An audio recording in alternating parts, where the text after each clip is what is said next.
بسم اللہ الرحمن الرحیم الحمد للہ رب العالمین والصلاة والسلام علی سید الانبیاء والمرسلین محمد وعلی آلہ واصحابہ اجمعین اما بعد فاعوذ باللہ من الشیطان الرجیم بسم اللہ الرحمن الرحیم هو الذي أنزل عليك الكتاب منه آيات محكمات هن أم الكتاب وأخر متشابهات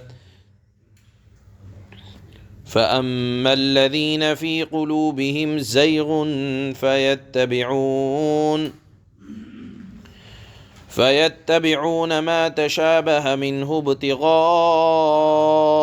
الفتنة وابتغاء تأويله وما يعلم تأويله إلا الله والراسخون في العلم يقولون آمنا به كل من عند ربنا وما يذكر إلا أولو الألباب صدق الله مولانا العلي العظيم۔ اس آیت کو سمجھنے سے پہلے یہ حقیقت سمجھنا ضروری ہے کہ اللہ تعالیٰ نے اس کائنات میں بہت سی چیزیں ایسی بیان فرمائی ہیں جو انسان کی سمجھ سے بالاتر ہیں۔ مثال کے طور پر کچھ چیزیں تو ایسی ہیں کہ ہم اپنی عقل سے سمجھ سکتے ہیں، جیسے اللہ کا وجود، جیسے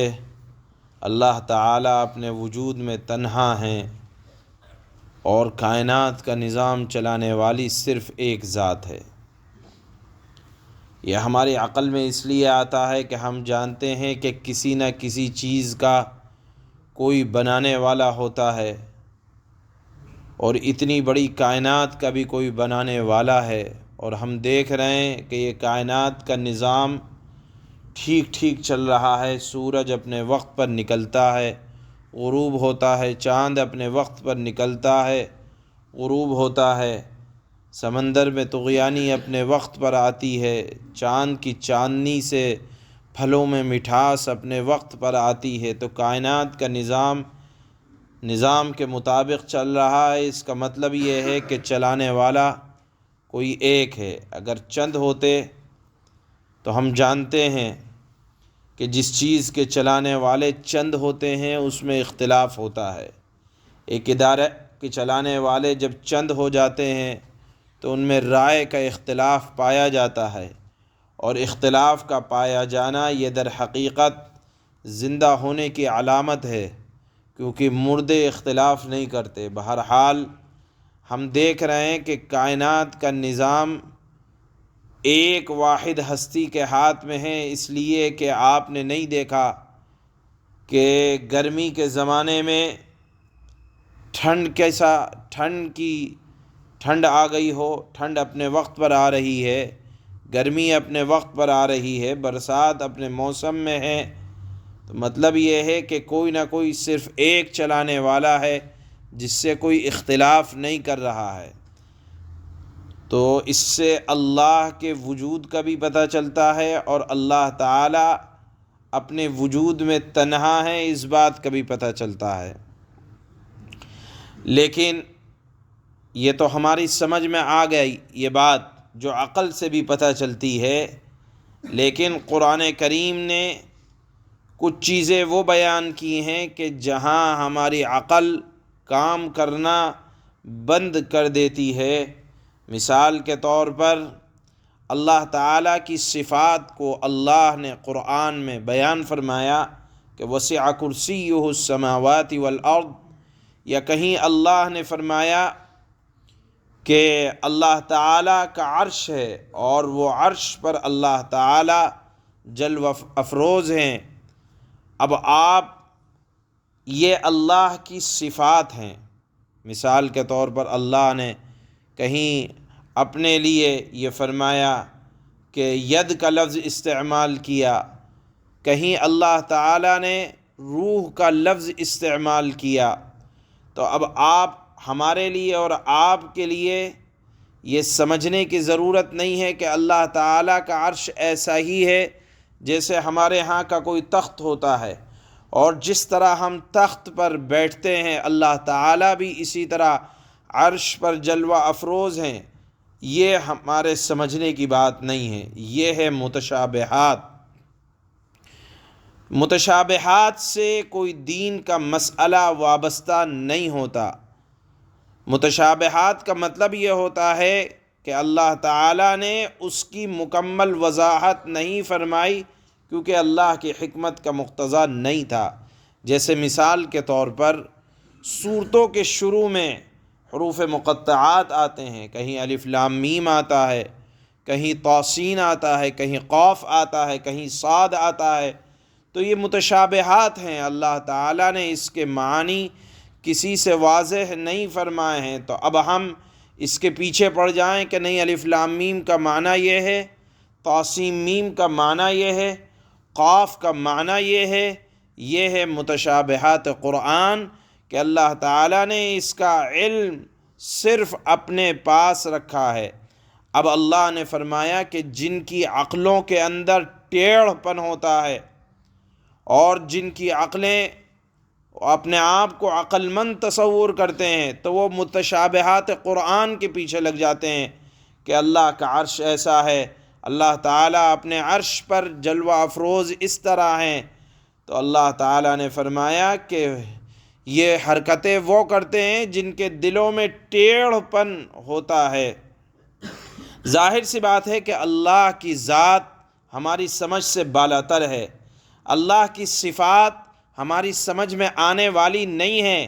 اس لیے کہ اللہ کی ذات لامحدود ہے، اللہ کی صفات لامحدود ہے۔ ہماری عقل کا دائرہ ایک محدود جگہ کے اندر ہے، ہم زیادہ سے زیادہ اس دنیا کے بارے میں سوچ سکتے ہیں، لیکن ہم بنانے والے کے بارے میں غور کرنے لگیں کہ جیسے ہمارے ہاتھ ہیں ایسے ہی العیاذ باللہ اللہ کے ہاتھ ہیں، یا جس طرح ہماری زندگی ہے ایسے ہی العیاذ باللہ اللہ کی زندگی ہے، یا جیسی ہماری طاقت ہے ویسی اللہ کی طاقت ہے، العیاذ باللہ۔ اگر کوئی آدمی ان چیزوں کے پیچھے لگتا ہے، یا مثال کے طور پر یہ کہتا ہے کہ قبر کی زندگی، انبیاء قبر میں زندہ ہیں اور ان کو رزق دیا جاتا ہے، یا شہداء زندہ ہیں، اب آپ ان کو اپنی زندگیوں سے مقابلہ اور موازنہ کرنے لگیں، ان تمام چیزوں پر جو متشابہات قرآن ہیں، اسی طرح ایمان لانے کا حکم دیا گیا ہے کہ بس اللہ جانتا ہے جو چیزیں متشابہ ہیں، یعنی جو چیزیں چھپی ہوئی ہیں اور ہماری محدود عقل سے لامحدود چیزوں کو سوچا نہیں جا سکتا، تو اللہ نے فرمایا کہ کم عقل لوگ، ادنا درجے کے لوگ جن کے دلوں کے اندر ٹیڑھ پن ہے، اس طرح کے چیزوں کے اندر لگے رہتے ہیں اور اس طرح کے سوالات میں اپنے اوقات کو لگاتے رہتے ہیں۔ اور اللہ نے فرمایا راسخین فی العلم والراسخون فی العلم، اور جو راسخین فی العلم ہیں، جن کو اللہ تعالی نے علم میں رسوخ عطا کیا ہے، علم میں گہرائی عطا کی ہے، علم میں گیرائی عطا کی ہے، سوچنے سمجھنے کی طاقت دی ہے، تو وہ یہ کہتے ہیں یقولون آمنا بہ کل من عند ربنا، وہ یہ کہتے ہیں کہ ہم اس مطلب پر ایمان لائے ہیں،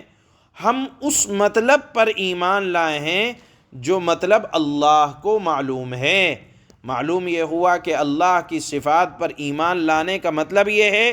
کہ ہم ایمان لائے اللہ کی تمام صفات پر، جو صفات اللہ کی شایان شان ہیں۔ ہم ایمان لائے متشابہات قرآن پر جو کہ اللہ کے علم میں ہے۔ مثال کے طور پر اللہ نے حضرت عیسیٰ علیہ السلام کو کہا روح اللہ، تو اس کا مطلب یہ نہیں ہے کہ اللہ کی روح ان کے اندر آ گئی ہو۔ یہیں سے نصارہ کو یہ شبہ لگا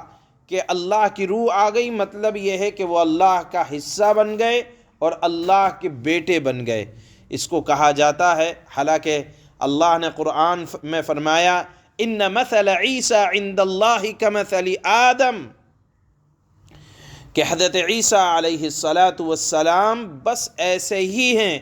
جیسے حضرت آدم علیہ السلام۔ حضرت آدم بھی اللہ کے بندے ہیں، ان کو بھی مٹی سے پیدا کیا گیا۔ حضرت عیسیٰ بھی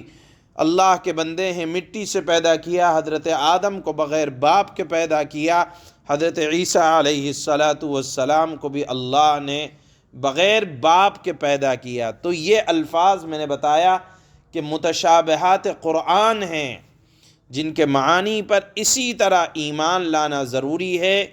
جس طرح سے اللہ کے علم میں جو مراد ہے۔ اللہ کی مراد کو آپ بغیر سمجھے اپنی زبان سے کہیں گے تو اللہ نے ان کو فرمایا ہے کہ یہ وہ لوگ ہیں جن کے دلوں میں ٹیڑھ پن ہے، اور راسخین فی العلم ان کو کہا جاتا ہے جن کے قول کہنے اور کرنے میں فرق نہ ہو، جن کا کہنا اور عمل دونوں برابر ہو۔ اللہ نے فرمایا کہ وہ اس طرح کہتے ہیں آمنا بہ، ہم ہر اس مطلب پر ایمان لائے جو اللہ کے علم میں ہے۔ بہرحال یہاں آیت میں اللہ نے اسی مضمون کو بیان فرمایا کہ آپ اپنی عقل سے جو کہ محدود ہے، لامحدود چیزوں کے بارے میں کوئی فیصلہ نہ کریں، بلکہ جو چیزیں اللہ نے جس طرح بیان کی ہیں، جو سمجھ میں آئے اس پر عمل کر لیں، اور جو سمجھ میں نہیں آتا، جس کو اللہ نے وضاحت کے ساتھ بیان نہیں کیا ہے، تو اس کے پیچھے خواہ پڑھ کر اپنے وقت کو ضائع کرنا، یا یہ کہا جائے کہ یہ بے راہ روی کی ایک شکل کو اختیار کرنا ہے۔ علماء نے لکھا ہے کہ جتنے باطل فرقے ہیں، خارجی ہوں یا اپنی عقل سے کام لینے والے ہوں، وہ تمام کے تمام لوگ متشابہات، اصل کو چھوڑ کر، عمل کو چھوڑ کر، ان چیزوں کے پیچھے لگ کر اپنے اوقات کو ضائع کرتے ہیں، اور یہیں سے گمراہی کا دروازہ کھلتا ہے۔ اللہ نے فرمایا کہ متشابہات قرآن پر اس طرح ایمان لاؤ جو کچھ اللہ کے علم میں ہے۔ چنانچہ اللہ فرماتے ہیں یہ مضمون اصل میں اس لیے بیان کیا کہ چونکہ پیچھے سے یہ مضمون چلا آ رہا ہے کہ حضرت عیسیٰ علیہ السلام خدا نہیں ہیں، وہ اللہ کے بندے ہیں، اور اللہ نے ان کو بغیر باپ کے پیدا کیا، اور جو نصارہ ان کو اللہ کا بیٹا قرار دیتے ہیں، ان کو در حقیقت شبہ لگا متشابہات سے کہ اللہ نے ان کو روح اللہ کہا، تو وہ یہ سمجھے کہ روح اللہ کی ان میں آ گئی ہے اور وہ اللہ کا جز بن گئے اور اللہ کا حصہ بن گئے، لہذا انہوں نے اللہ کا بیٹا، یعنی گمراہی اس درجے تک پہنچی کہ نہ خدا کو خدا تصور کر لیا، خدا کے بندے کو خدا تصور کر لیا۔ اس وجہ سے یہاں اللہ نے اس چیز کی وضاحت فرمائی ہے۔ اللہ فرماتے ہیں هو الذي أنزل عليك الكتاب منه آيات محكمات هن أم الكتاب وأخر متشابهات۔ اے رسول، وہی اللہ ہے جس نے آپ پر کتاب نازل کی ہے، جس کی کچھ آیتیں تو محکم ہیں۔ محکم کا مطلب جن کا حکم بالکل واضح ہے اور اس پر عمل کیا جائے گا، جن پر کتاب کی اصل بنیاد ہے، یعنی اصل یہ ہے کہ جو قرآن سے بات سمجھ میں آ رہی ہے اس پر عمل کر لو۔ اور کچھ دوسری آیتیں متشابہ ہیں، یعنی جن کے دو معنی نکلتے ہیں۔ تو اب ایسی آیتوں کے بارے میں کیا حکم ہے؟ اللہ فرماتے ہیں فَأَمَّا الَّذِينَ فِي قُلُوبِهِمْ زَيْغٌ فَيَتَّبِعُونَ مَا تَشَابَهَ مِنْهُ ابْتِغَاءَ الْفِتْنَةِ وَابْتِغَاءَ تَأْوِيلِهِ وَمَا يَعْلَمُ تَأْوِيلَهُ إِلَّا اللَّهُ۔ اب جن لوگوں کے دلوں میں ٹیڑھ ہے، جن لوگوں کے دلوں میں اور دماغ میں سرکشی ہے، وہ ان متشابہ آیتوں کے پیچھے پڑے رہتے ہیں۔ کیوں پڑے رہتے ہیں؟ تاکہ لوگوں میں فتنہ پیدا کریں اور ان آیتوں کی تاویلات تلاش کریں، حالانکہ ان آیتوں کا ٹھیک ٹھیک مطلب اللہ کے سوا کوئی نہیں جانتا۔ ان کے مقابلے میں کچھ اچھے لوگ بھی ہیں، اور اچھے لوگوں کی کیا علامتیں ہیں، وہ ان آیتوں کے بارے میں کیا عقیدہ رکھتے ہیں، اس کو اللہ نے فرمایا وَالرَّاسِخُونَ فِي الْعِلْمِ يَقُولُونَ آمَنَّا بِهِ كُلٌّ مِّنْ عِندِ رَبِّنَا وَمَا يَذَّكَّرُ إِلَّا أُولُو الْأَلْبَابِ۔ اور جن لوگوں کا علم پختہ ہے وہ یہ کہتے ہیں کہ ہم اس مطلب پر، قرآن کی متشابہ آیتوں کی اس مطلب پر ایمان لاتے ہیں جو اللہ کو معلوم ہے۔ سب کچھ ہمارے پروردگار کی طرف سے ہے، اور قرآن سے نصیحت تو وہی لوگ حاصل کرتے ہیں جو عقل والے ہیں۔ سبحان اللہ۔